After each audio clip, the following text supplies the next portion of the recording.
Wembley Stadium in 2021 and the Bobby Moore statue, the man that captained England to the World Cup in '66.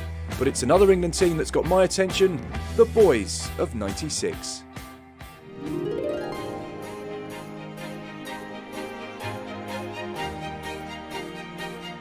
It's coming home, it's coming home, it's coming, football's coming home.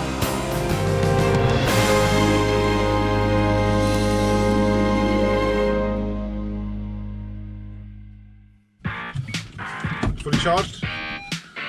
Yes! Coming up, my cameraman and I are in the green machine as I continue my search for more of Terry's boys. I'm also doing my bit to keep Britain clean, but for me, the only way is Essex, as I try and sign up another of Terry's team. Open sesame. Back with David Platt, he tells me about the time he lost the captaincy during Euro '96. Going into the Euro '96, you were the England captain, one of the most senior players.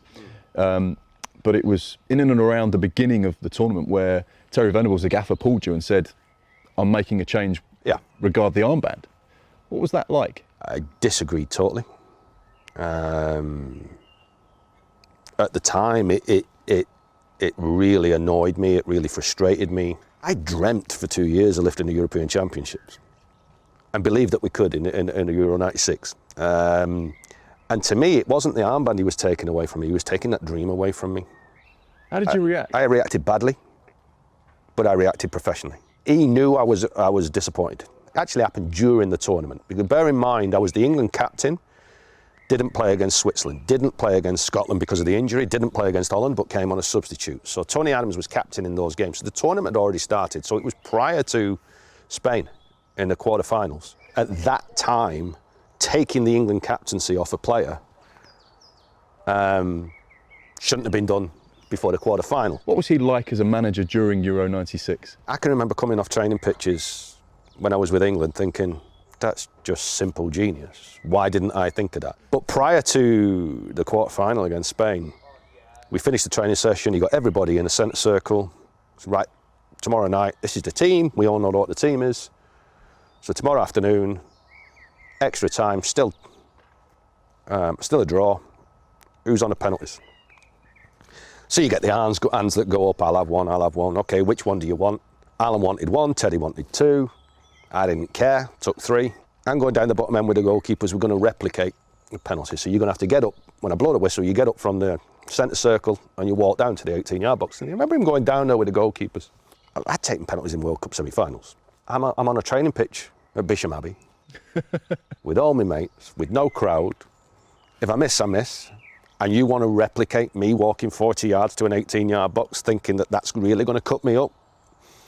When tomorrow afternoon there's a lot more watching, there's a lot more on it. And I can remember thinking, you can't replicate this. So I walk down, he comes to me at the 18-yard box, gives me the ball.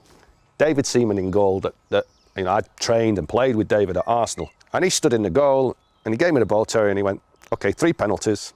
You put each one in the same place and you tell him where you're putting the first one.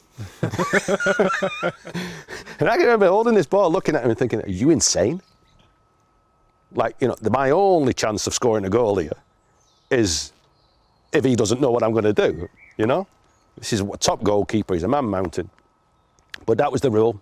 Put the ball down, I'm going to your left. I scored 2 out of 3, you saved 1. And I stayed down there, and then the 4th went down there, etc., etc. And I remember thinking, going into the game the following day, actually walking down to take my penalty against Spain, thinking, if I put this where I want to put it, and if I hit it as hard as I want to hit it, it doesn't matter where that goalkeeper goes, this is going in. Just little things like that to me is just, genius is simple, and that's simple. David, 25 years on, I'm getting the boys back together. Will you promise to come to my reunion? I will do, yeah. He's done it, come on, yes! The search was worth it. David Platt is in, and so is David Platt. But on day 4, I'm hoping to sign up a hat-trick of members of Terry's team for my reunion, and with just one in, I've got a busy day ahead. We're heading to Liverpool to speak to an iconic Liverpool striker. So I make my way back to the Wirral in search of Robbie Fowler. He's a Liverpool legend. I'm looking for him. Apparently he walks around the park. You okay? No, that's not Robbie Fowler. Do you need a hand? That's a waste of good beer, that is. There we go. Give him back to the community. Excuse me, who's Robbie Fowler? Who's Robbie Fowler in Liverpool? Still no Robbie Fowler, but at least the car park looks clean. I wouldn't know if I fell over him. Would you not? No, I nearly fell over your dog. Well, He's excitable. He's a pup. From back in the day. There you go, look at this. Does he know where Robbie Fowler is? Yes. He does? Well, I've made a friend though, at least. My hunt for Robbie was becoming a frustrating one, and just when I was about to give up, I hit the jackpot. Is that him? Is that him? Robbie Fowler. Robbie, I'm so sorry to bother you. It's Mark McAdam from Sky Sports. I'm doing a show called The Boys of '96. 25 years ago, you took part in a tournament, the greatest tournament that England has ever seen. Will you come and have a little chat with me? Of course. Talk about Euro '96 and come to my reunion? Oh, definitely. You sure? Oh, yeah, I'm there. I'm there. Yeah. I'm there. Look at that, Robbie Fowler, everyone. Yes. Oh, I've been looking for you for ages. Despite having only 3 caps to his name, Fowler earned his place in Terry's squad and went on to make 2 appearances during Euro '96, competing with a host of top-class strikers for game time. I mean, I'd scored almost 100 goals before I got my first cap, and then, you know, I was not guaranteed to get into the tournament. And I remember, obviously, a few training squads prior to the actual announcing of the tournament. It was a phenomenal time for England strikers. It really was.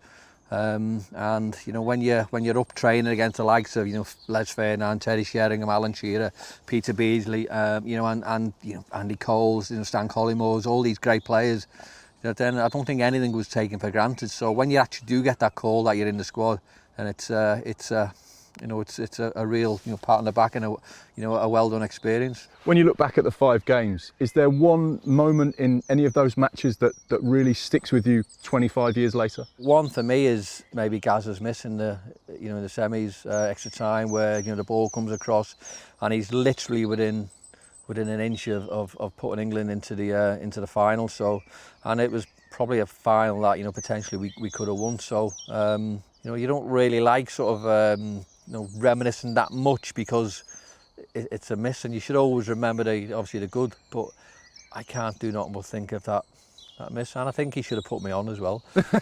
I'm not letting him get away with that. I only played obviously 2 games. I came on against Holland, and I came on against Spain and I was down to take the 5th penalty, and me being me again, a boisterous young lad, delighted we went through, but devastated I never got to score the winning penalty.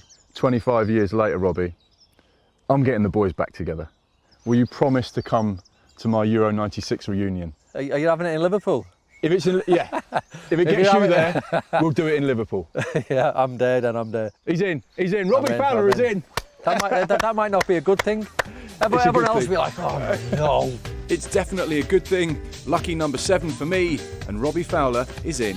We are on the search for a true footballing icon, a real legend, someone that is praised at more than just one club, as well as his country, most importantly. Do you know who we're talking about? Go on, who is it? Teddy Sheringham. Treble winner at Manchester United in 1999, Yep. A true England legend, a true Tottenham Hotspur legend, and also a true Colchester legend. We are heading round to Essex, not to Faces, Not to Faces. but to Teddy's house. Teddy Sheringham's partnership with Alan Shearer became the stuff of legend during Euro '96. He remembers vividly the opening of the tournament and that first group match against the Swiss. I can remember saying to my close mate Darren Anderton, just have a little look around. This is what all the sacrifices were for in your career, when you were staying in, when everybody was going out, when you was 18, 19, 20.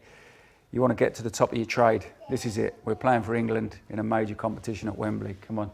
This is where we're at, boy. Come, let's go and enjoy it. The Scotland game was probably one of those matches that will be forever remembered.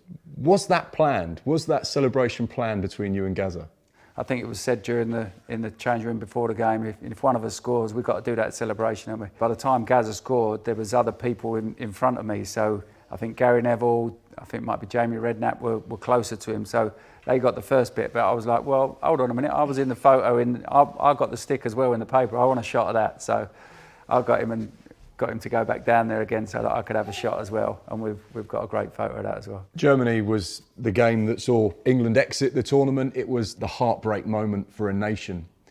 For someone that was involved in the game, can you describe the emotions that you went through during that match and then, of course, the penalty shootout? I've got to tell you, I've never been so nervous in all my life taking that fifth penalty against the Germans, knowing that if you miss that penalty, you're going to get ridiculed for the rest of your life. That's how it was. Doesn't matter what you've done in your career, you are going to be remembered for that miss. And I just remember putting that ball down on that spot. Sometimes you look at the goalkeeper and you think, he's massive. Where am I going to score? How am I going to score? But I remember putting the ball down and looking up, and the goalkeeper was called Kopka. And he's not the biggest goalkeeper. I think maybe 6 foot, 6'1", but he looked small. And I just remember actually saying to myself as I put that ball down, if I put this ball exactly where I want it to go, there's no way he can save it. That gave me such a positive mode. And I stepped back, went up, made out to smash it hard, but did my faithful penalty as such. Side foot, hard, firm, high to the keeper's left, and just saw it go exactly where I wanted it to go and hit the back of the net. The relief and the adrenaline rush all in one go was just amazing that we're still in this tournament, we've still got a chance, and I've done my bit, and let's hope the next person does their bit, bring it on. You played for England at the highest level. You know what the pressure and expectation is like. If there was one piece of advice you could give to Gareth Southgate's boys now, based on all the moments and caps that you had playing for your country, what would that be? You don't come away from that tournament thinking, you know what, we could have won that. You can't leave anything out there. I think they're a fantastic group. I think they're learning as they go along. Very different to the squad that we had. We was full of experience and knowledge. This is a different squad with youthful enthusiasm on their side. Just come together, give it everything for that month in this summer, and see where it takes you. In the words of Alex Ferguson when we won in 1999, don't come off that pitch thinking, if only. They can be heroes. We were so close. Go one step further and bring it home for us. Teddy, you know what's coming now.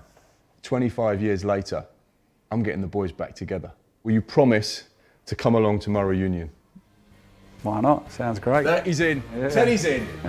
So day 4 ends on a high as I sign up 3 more for my reunion, but there's a key position I'm missing, and that's my mission for day 5. This is my childhood hero.